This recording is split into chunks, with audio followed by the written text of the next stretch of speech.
Muy buenos días. Nuestra lectura hoy, miércoles, está en Hechos, capítulo 16, versículos 11 al 24. Dice: tomamos un barco en Troas y navegamos directamente a Samotracia. Al día siguiente a Neápolis y de allí a Filipos, la primera ciudad de la provincia de Macedonia y colonia romana. Estuvimos algunos días en esa ciudad.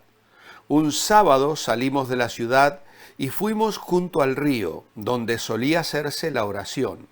Allí nos sentamos y entablamos conversación con algunas mujeres que habían acudido. Una de las que escuchaba se llamaba Lidia. Era vendedora de púrpura de la ciudad de Tiatira y adoraba a Dios, y el Señor tocó su corazón para que aceptara lo que Pablo explicaba.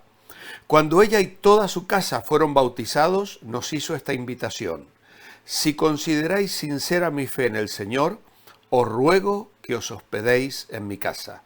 Y nos instó con determinación a que nos quedásemos. Aconteció un día que, yendo a la oración, nos salió al encuentro una muchacha esclava que tenía espíritu de adivinación. Era pitonisa. Por su capacidad de adivinación, hacía ganar mucho dinero a sus amos. La muchacha, siguiéndonos a Pablo y a nosotros, daba voces diciendo: estos hombres son siervos del Dios Altísimo. Ellos os anuncian el camino de salvación. Hizo esto durante muchos días, hasta que Pablo, ya harto, se enfrentó con el espíritu y le dijo: te ordeno en el nombre de Jesucristo que salgas de ella. Y salió en aquel mismo momento.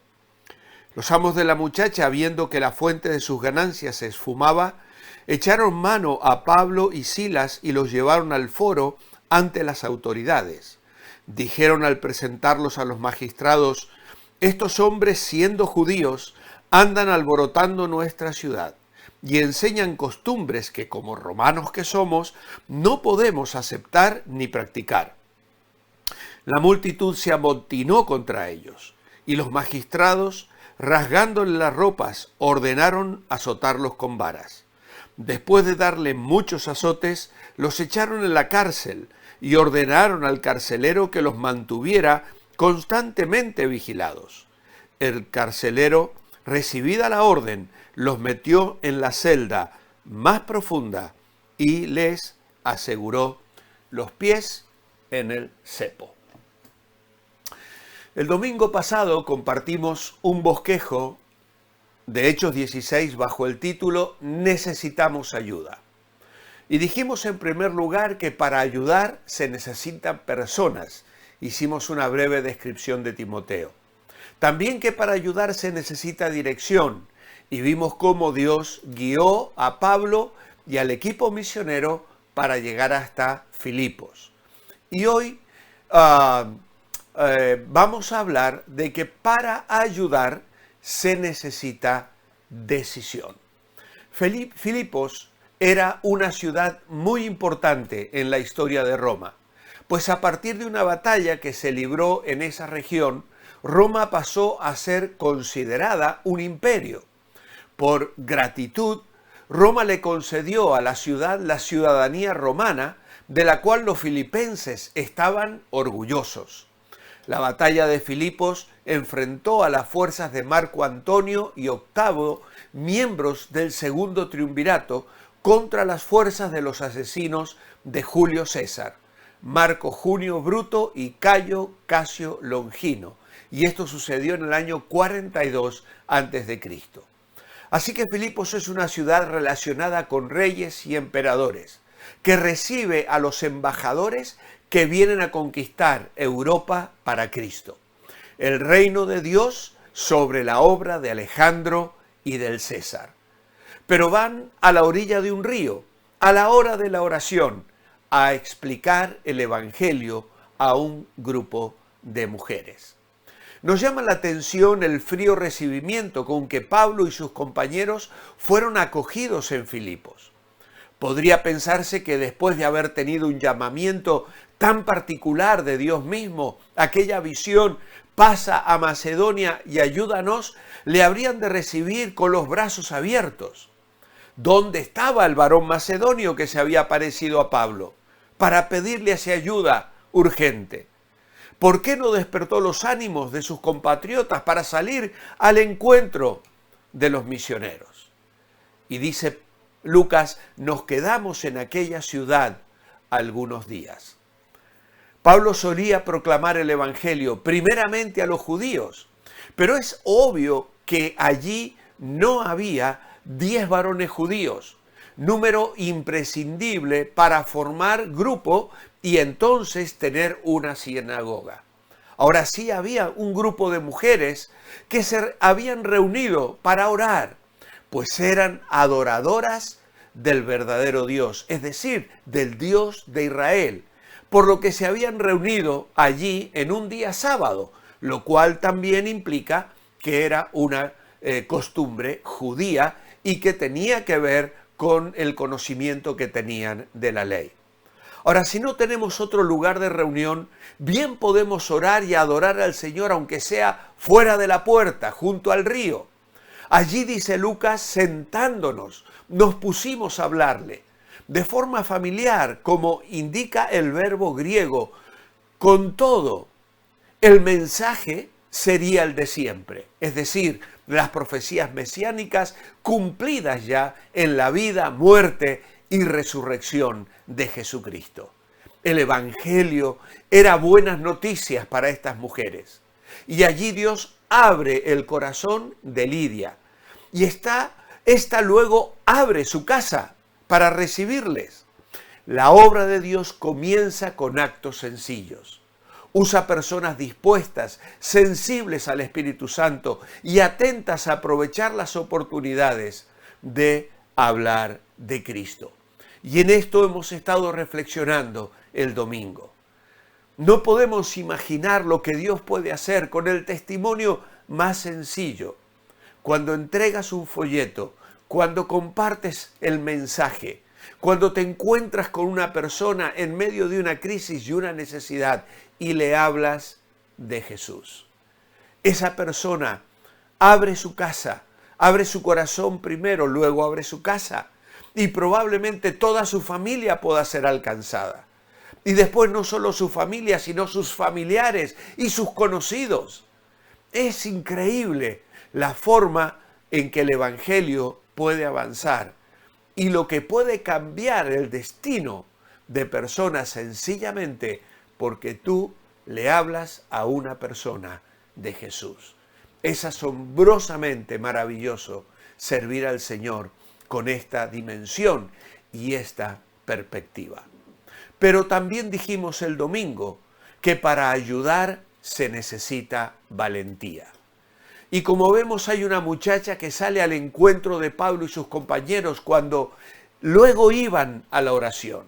Lidia se ha bautizado con toda su casa y ha insistido para que los misioneros se hospeden allí.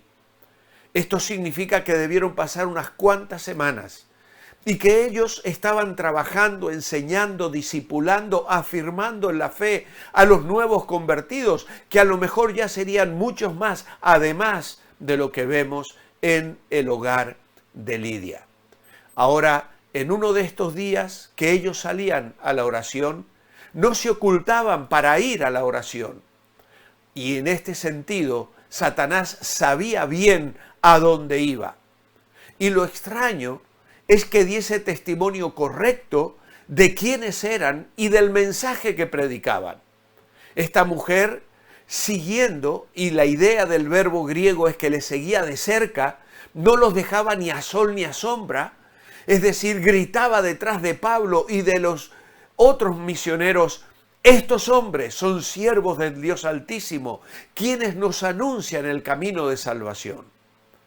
Aunque el griego no lleva un artículo determinativo, no se puede sacar allí ninguna conclusión en contra de la verdadera palabra de testimonio que esta mujer daba. Pero uno se pregunta, ¿cómo podía salir de un demonio un testimonio veraz a favor del Evangelio? ¿Está Satanás dividido contra sí mismo? al comparar este versículo con Marcos 1:24 y Marcos 1:34, o Marcos capítulo 3 y versículo 11, o Marcos capítulo 5 y versículo 7, vamos a ver allí, si tomáis un momento para leerlo en vuestras casas, yo ya no tengo tiempo de leerlo esta mañana, veréis cómo Jesús veía que había algo no bueno en el testimonio de personas endemoniadas que proclamaban que Él era el Hijo de Dios. Es más, no solo no era bueno, sino que era perjudicial. Y Pablo, como Cristo, no quería testimonios que procedieran de una fuente diabólica. Y como en el caso de Jesús, esto favorecería a los que abrigaban falsas ideas sobre el Mesías. Ahora también abrigarían falsas ideas. Se envolvería la pureza del Evangelio con las mentiras y suciedades del paganismo y con las operaciones del demonio. Más aún los que estuvieran dispuestos a recibir la predicación de Pablo y sus compañeros, al verla anunciada por el espíritu inmundo de adivinación, cobrarían prejuicios contra el Evangelio. Lamentablemente hoy también vemos personas que en nombre del Padre, del Hijo y del Espíritu Santo hacen profecías, aplican sanaciones, adivinan el futuro e invocan el nombre de Dios y la sangre de Cristo. Pero nada de eso viene de Dios. Nada de eso tiene el respaldo divino. No te dejes embaucar por falsos profetas. No te dejes engañar por adivinos ni personas que aducen ser sanadoras, invocando el nombre de Dios, cuando en realidad están enseñando un camino de perdición, de maldición y de muerte eterna. Pablo no lo soportó más y entonces liberó a aquella muchacha. Y entonces los dueños les llevaron a los magistrados que procedieron a acusarles falsamente, aduciendo no que habían liberado a la muchacha, sino que enseñaban costumbres judías que ellos como romanos no podían aceptar. Claro, era una estrategia muy sutil para fomentar el enfado y no solo hacer que los magistrados procedieran contra Pablo y Silas, sino que la multitud que se había congregado para observar aquel juicio público les rasgara las ropas y fueran azotados con varas sobre la espalda desnuda. Y dice que después de haberle azotado mucho, les encarcelaron. Más tarde, en 2 Corintios 11, versículos 24 al 25, Pablo distinguirá los azotes recibidos de los judíos, que no podían pasar de 39, de los recibidos con varas. Esto es de los romanos, que no tenían un número fijo. Y la pregunta es, ¿por qué Pablo no adujo en ese momento que él era un ciudadano romano y que no podía ser azotado con varas? Quizá fuera probablemente porque Pablo no quiso esquivar el hecho de recibir azotes a causa de predicar el verdadero evangelio de Cristo. Prefirió tal vez sufrir el castigo, pero de esta manera dar testimonio de que estaba dispuesto a pagar con el dolor en su carne la verdad de salvación y de libertad que él estaba proclamando. Pero Dios interviene maravillosamente allí, porque para él no hay nada imposible. Pero de eso vamos a hablar mañana. Mi oración escrita hoy es: amado Padre, cuántas lecciones nos deja hoy la experiencia de aquellos misioneros, su sencillez y valentía para enfrentar a Satanás, el poder y autoridad que Pablo manifestó para dar salvación a esa pobre muchacha explotada, La libertad de ella fue lo que motivó el castigo y la humillación de ellos, pero también la oportunidad para que la gloria de Dios se manifestara allí. Ayúdanos a ser también valientes para hablar en cada oportunidad de Jesucristo. En tu nombre, amén. Manteneos bendecibles. Mañana jueves seguimos meditando esta hermosa historia.